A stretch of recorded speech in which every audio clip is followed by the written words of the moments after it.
Chris Gulper Philp wants the police to stop policing Twitter.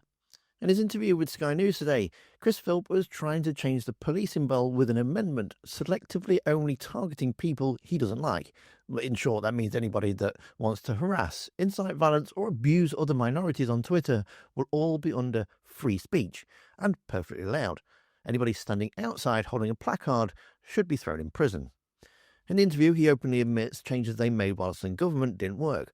Unfortunately, it wasn't pressed on why it didn't work, mainly probably because it was a Tory law. But he does go on to say that people on Twitter, like his good friend Alison Pearson, should be above the law and be allowed to say whatever she likes because she's a journalist. I bet if she was reporting against him, it would be a different story. It's clear they don't want their friends in the media or right-wing grifters with large platforms not being allowed to say whatever they want to rile up hate and division, even though they pretty much do anyway. Gulper wants it in law that anything said on Twitter is just hurty words, and for anybody standing outside with a placard with something written on it that he doesn't like, it's not free speech. This is a proposed amendment to the government's crime and policing bill. Talk us through it.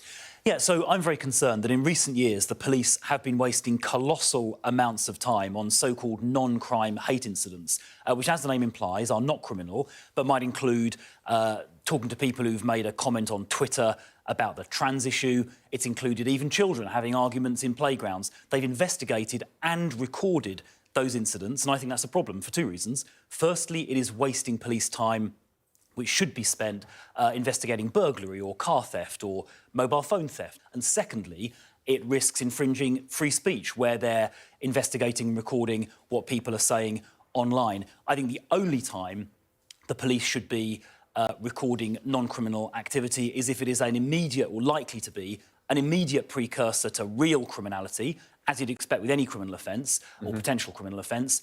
But they should not be policing Twitter. They're not the thought police. This has gone on for too long. Now, we tried about 2 years ago in government to tighten this up via a previous bit of legislation, but that essentially didn't work, so we need to go further. What did you make of some of the placards, the comments during protests that we saw over the weekend? Well, I think some of that... Clearly, I support the right to peaceful protest. Obviously, we're a democracy, we're a free country. However, some of the behaviour we saw crossed the line into the criminal. So criminal damage to statues just around the corner from where we're now sitting in Parliament Square is criminal. You know, criminal damage is an offence. Those people should be identified and prosecuted. There was a placard held up at one of these protests saying something like, the only good turf is a dead turf. Well, that is an incitement to violence. That is completely unacceptable. So those sort of behaviours, I think, should be prosecuted where the criminal threshold is met. So there are some things which are criminal. Parliament has decided where that boundary is. And, of course, in Parliament we can move that boundary by changing the law.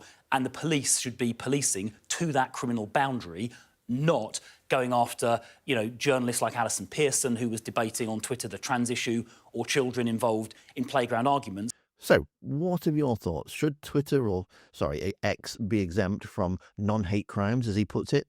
Or should there be consequences for your actions? Should you be accountable for what you write on social media? Or, like Gulper saying, are the police wasting their time?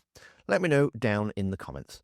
We all know that the Conservatives like to lie, deny and move on, but nothing quite prepared me to see the extent of it like it was in the video that's on screen now. So go watch that next. Thanks for watching. Don't forget to hit that like button, and I'll see you next time.